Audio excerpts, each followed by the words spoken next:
Hommage à Manu Dibango, 5 ans après. Le 24 mars 2020, le Cameroun et le monde entier perdaient une légende. Un artiste dont le saxophone a traversé les âges et les continents. Un pionnier de la musique africaine moderne. 5 ans après sa disparition, Bamedya vous replonge dans la vie et l'héritage de Manu Dibango, l'un des plus grands ambassadeurs du Makossa.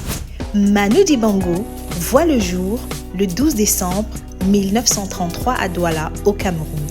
Issu d'une famille protestante, il découvre très tôt la musique grâce à l'église.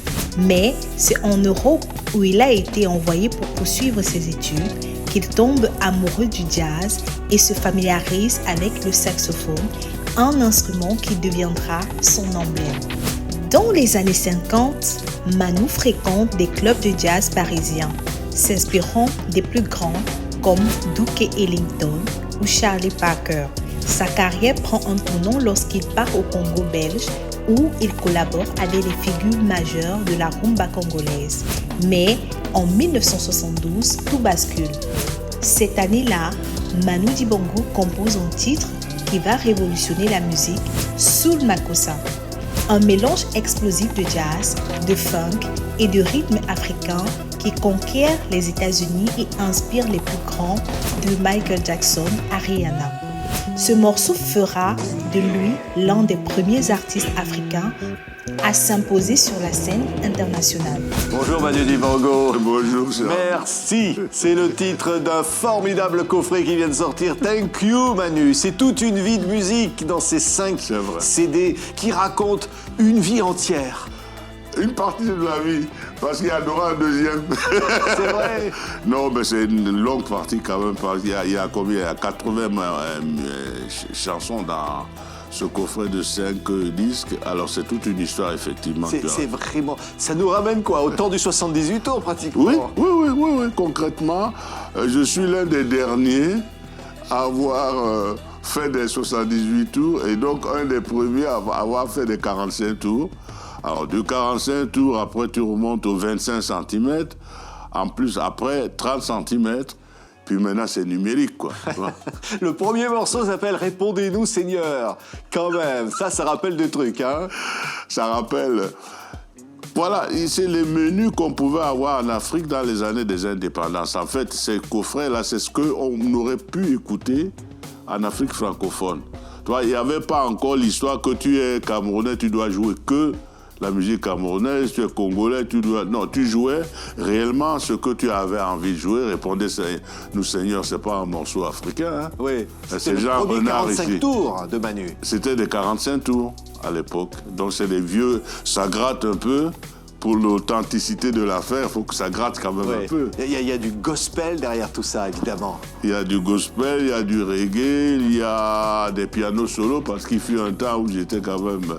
Ne serait-ce que le fait que j'étais organiste de Nino Ferrer, ça fait que je pratiquais les 88 déjà. Et donc, des disques que j'ai faits en Afrique, mais qui n'étaient jamais sortis en Europe, en France en particulier. Hein. Oui. On pouvait les trouver éventuellement certains en import. Et pourtant fabriqués en France. C'est-à-dire que vous enregistriez évidemment en Afrique, mais les disques étaient fabriqués en France. Ouais, c'est un peu le 22 à Agnières, non? Et alors, ces disques-là, vous les avez retrouvés, Manu. Ce qui est incroyable. Vous croyez perdus. Retrouvez Avec Claire, ma disques. collaboratrice, on a travaillé pratiquement pas loin de 3 ans à chercher chez des collectionneurs, parce que les maisons de disques n'ont plus ce genre de matériaux, bien entendu. Il fallait avoir la chance de tomber sur des gens dont les parents ou les grands-parents avaient acheté ces disques-là, donc ils étaient encore intacts, tout ça. Mais c'est un long travail. Après, il faut choisir. Il y a un morceau qu'on va entendre. Alors celui-là, il n'est pas rare, mais vous l'avez enregistré tellement, Soul Makossa, tellement de versions. Oui, mais quand ça devient un standard...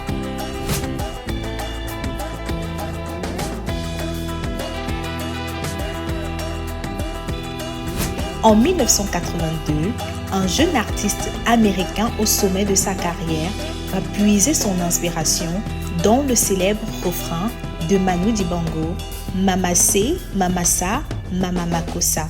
Cet artiste, c'est Michael Jackson et la chanson c'est Wanna Be Starting Something, un des titres phares de son album légendaire Thriller.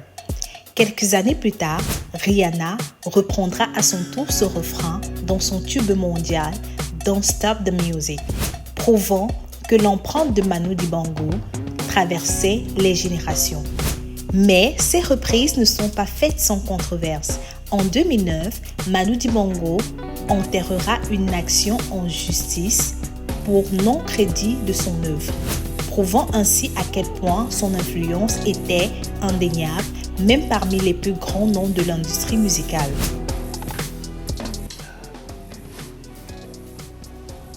On avait constaté que quand on jouait ça, les jeunes gens, ils devenaient fous, ils enlevaient les chemises, ils allumaient les briquets, mais ça s'arrêtait là. Je ne pensais pas que... Tu sais, on était à 10 millions de savoir qu'un jour, on peut faire un tube. Hein. C'est pas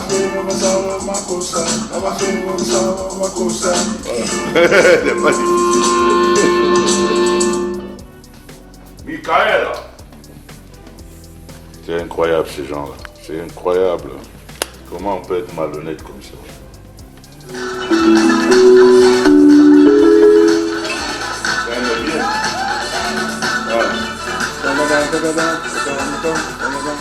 Si ce monsieur, dès le départ en 83, il avait crédité Manu, il n'y avait pas de propos.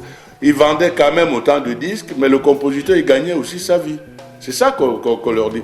Or, lui, ces gens-là, il faut tout pour eux, quoi. Tu vois? Tout pour eux et rien pour les autres. Said you wanna be starting some, you got to be starting some. Said you wanna be starting some, you got to be starting some. I'ma save all my time on my poolside. I'ma save all my time on my poolside. I'ma save all my time on my poolside. Moi, j'ai pas de problème avec Michael Jackson, j'ai les problèmes avec les Rihanna, les Icon et tout ça. Please don't stop the, please don't stop the, please don't stop the music. I'ma save all my time on my poolside. I'ma save all my time on my poolside. Ben, je suis fier d'avoir fait un tube mondial, moi. Même si c'est pas moi qui gagne l'argent. Le fait est que c'est moi qui l'ai composé quand même. Je ne veux pas rougir, si tant que je peux rougir d'ailleurs. Je ne veux pas rougir parce que j'ai fait un tube mondial. Un artiste engagé et une influence mondiale. Mais Manu Dibango, c'était bien plus qu'un musicien. C'était un passeur de culture, un ambassadeur du continent africain à travers la musique. Sa carrière l'a mené aux 4 coins du monde, multipliant les collaborations avec les légendes comme Fela Kuti, Youssou N'Dour, Angélique Kidjo, Salif Keita ou encore Peter Gabriel. Il a exploré de nombreux genres musicaux, du makossa au jazz, en passant par l'afrobeat et le funk. Des titres comme Big Blow, Electric Africa ou encore Sun Explosion ont prouvé qu'il était un artiste avant-gardiste toujours en quête de sonorité. Jusqu'à la fin, il n'a jamais cessé de jouer, de partager, d'innover. Sa disparition en mars 2020, des suites du Covid-19, a laissé un vide immense dans le cœur des mélomanes. Mais son héritage, lui, est éternel. 5 ans après, sa musique continue d'inspirer des générations entières du Cameroun à New York, de Paris à Tokyo. Manu Dibango disait « La musique est une conversation entre le peuple. Aujourd'hui encore, ces notes résonnent aux 4 coins du monde. Rappelons que le makossa et le jazz n'ont jamais eu de frontières. De Michael Jackson à Rihanna, de la funk à l'afrobeat, son empreinte musicale est immortelle. Et vous, quels souvenirs gardez-vous de Manu Dibango? Partagez vos impressions en commentaire et rendons ensemble hommage à ce géant de la musique.